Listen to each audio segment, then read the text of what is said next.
अस्सलाम वालेकुम, मैं हूं यासिर जलाल। आप देख रहे हैं आपका अपना फेसबुक पेज और यूट्यूब चैनल।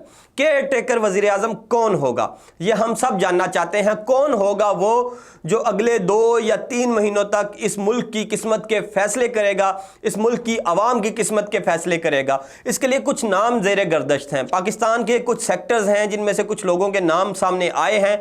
आज की इस वीडियो में आपको ये बताना है कि उन नामों में से कौन सा नाम सबसे ज़्यादा तगड़ा है और कौन किसका उम्मीदवार है, किस जमात का उम्मीदवार है।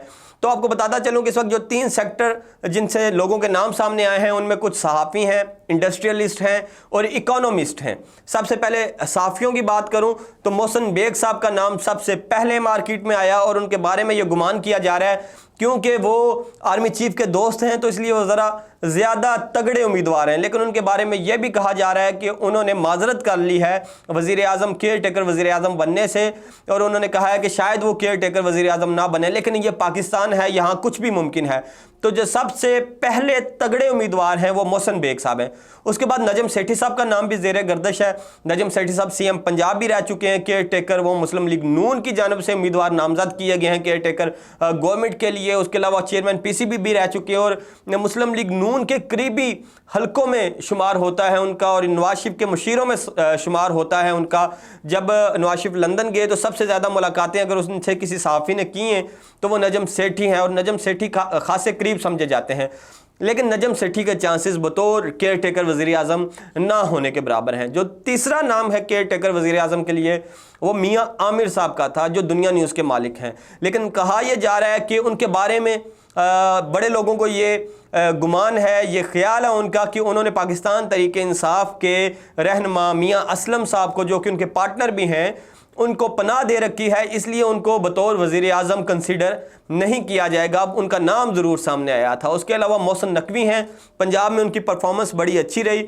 जो ये जमातें चाहती थी पीडीएम की, उन्होंने वो सब किया पंजाब के अंदर। और पंजाब के अंदर जो जुल्म और ज़्यादती और बर्बरियत की उन्होंने एक सियासी जमात के लोगों के साथ, उसकी कई मिसाल नहीं मिलती, तो यकीनन उनको नवाजा जाना है। तो उनके बारे में यह कहा जा रहा था कि उनको केयर टेकर सीएम से केयर टेकर पीएम बना दिया जाएगा, वज़ीर आज़म बना दिया जाएगा। लेकिन यहाँ पे एक मसला ये है कि अगर उनको कायम मकाम केयर टेकर वज़ीर आज़म बनाया जाता है तो फिर पीछे पंजाब के लिए एक नया सीएम ढूंढना पड़ेगा, जो कि एक मुश्किल टास्क होगा। और ब्यूरोक्रेसी को अब समझ चुके हैं, हैंडल कर लिया है मोहसिन नकवी ने, तो यहाँ पे एक नया तजुर्बा करना इंतखाबात में नुकसान पहुँचा सकता है जो पीडीएम की सियासी जमातें हैं। तो इसलिए शायद उनका नाम भी कंसीडर ना किया जाए। साफ़ियों में अब तक जो सबसे तगड़ा नाम है वो मोहसिन बेग साहब का नाम है बतौर वज़ीर आज़म केयर टेकर के। उसके अलावा हामिद मीर के नाम की भी शुरली मैं कहूँगा मार्केट में छोड़ी गई है, और ये किसी भी जमात की जानब से या किसी भी ग्रोह की जानब से ये उम्मीदवार नहीं हैं, तगड़े उम्मीदवार नहीं हैं। लेकिन इनका नाम सामने आया जिसकी मुझे नहीं लगता कि कोई अहमियत है, क्योंकि हामिद मीर को कोई भी किसी भी लेवल पे केयर टेकर वज़ीर आज़म के लिए कंसीडर नहीं किया जाएगा। इसमें उनकी काबिलियत का मसला नहीं है, उनके नज़रियात का मसला है। अब दूसरा जो सेगमेंट है वो इंडस्ट्रियलिस्ट है। इंडस्ट्रियलिस्ट में 2 इंडस्ट्रियलिस्ट के नाम लिए जा रहे हैं। एक नाम तो बड़ा अजीब व गरीब है और वो भी मैं समझता हूँ कि शुरली है, वो है फैसल वावडा का नाम। लेकिन फैसल वावडा के किसी सूरत कोई चांसेस नहीं है कि वो केयर टेकर वज़ीर आज़म बने, और अगर वो बनते हैं तो ये इस मुल्क के साथ सबसे बड़ा मजाक होगा कि फैसल वावडा इस मुल्क का केयर टेकर वज़ीर आज़म बन जाए। लेकिन ये पाकिस्तान है और यहाँ कुछ भी हो सकता है। उसके अलावा जो सबसे इम्पोर्टेंट तगड़ा नाम है इंडस्ट्रियलिस्ट में से वो है गौहर इजाज़ साहब का। आल पाकिस्तान टेक्सटाइल मिल एसोसिएशन के पैटर्न इन चीफ हैं। उनके बारे में ये कहा जाता है कि वो आसफ़ अली ज़रदारी के करीबी साथी हैं, और ये पीपल्स पार्टी का तजवीज़ करदा नाम है केयर टेकर प्राइम मिनिस्टर के लिए। और इस नाम को भी मजबूत तरीन उम्मीदवार समझा जा रहा है, और इस नाम पर मीडिया में भी कोई बहुत ज़्यादा बहस नहीं हो रही। जो तीसरा सेक्टर है वो है इकोनॉमिस्ट का सेक्टर। ये बड़ा अहम, बड़ा इंपॉर्टेंट है। इकोनॉमिस्ट का सेक्टर इंपॉर्टेंट क्यों है? आईएमएफ की डील को लेके, क्योंकि आईएमएफ ये चाहेगा कि उन्होंने जो शराइत रखी हैं उन पर अमल दरामद करवाने के लिए कोई ऐसा बंदा आए जिसको इकानमी की समझ बूझ हो, और अगले 3 माह तक इस मुल्क के जो फैसले करने हैं, जिससे जो आईएमएफ चाहता है वो फैसले एक इकोनॉमिस्ट ही बेहतर अंदाज में कर सकता है।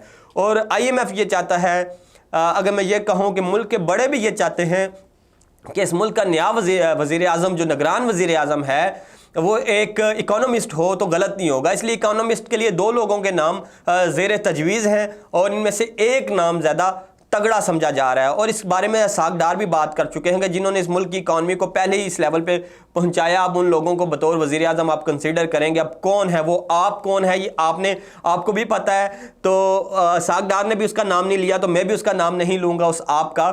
تو انہیں لگتا ہے کہ ایک اکانومسٹ ہی بہتر نگران وزیر اعظم ہو سکتا ہے، اس لیے جو انہیں لگتا ہے، مجھے لگتا ہے وہی سب سے تگڑا امیدوار ہے۔ کوئی انڈسٹریلسٹ، کوئی صحافی اس کے مقابلے میں نہیں آئے گا، اور اکانومسٹ میں سے حفیظ شیخ پاشا اور شبر زیدی کے نام سامنے آئے ہیں کہ ان کو بطور وزیر اعظم کنسیڈر کیا جا رہا ہے، نگران وزیر اعظم، اور ان 2 ناموں میں بھی حفیظ شیخ پاشا کو، جو کہ عمران خان کے دور حکومت میں معیشت کی باغ دوڑ سنبھال چکے ہیں، ان کو تگڑا امیدوار وزیر اعظم کا کنسیڈر کیا جا رہا ہے۔ تو یہ تو وہ نام جو اس وقت وزیر اعظم کی دوڑ میں شامل ہیں، نگران وزیر اعظم کی دوڑ میں شامل ہیں، یہ آپ کو میں نے بتا دیے۔ آپ کو کیا لگتا ہے کہ تگڑا وزیر اعظم کون ہوگا؟ کمنٹ باکس میں ضرور بتائیں۔ ویڈیو اچھی لگی، یوٹیوب پر دیکھ رہے ہیں تو سبسکرائب کیجئے، فیس بک پر دیکھ رہے ہیں تو لائک اور فالو کیجئے۔ مجھے اجازت دیجئے، اللہ حافظ۔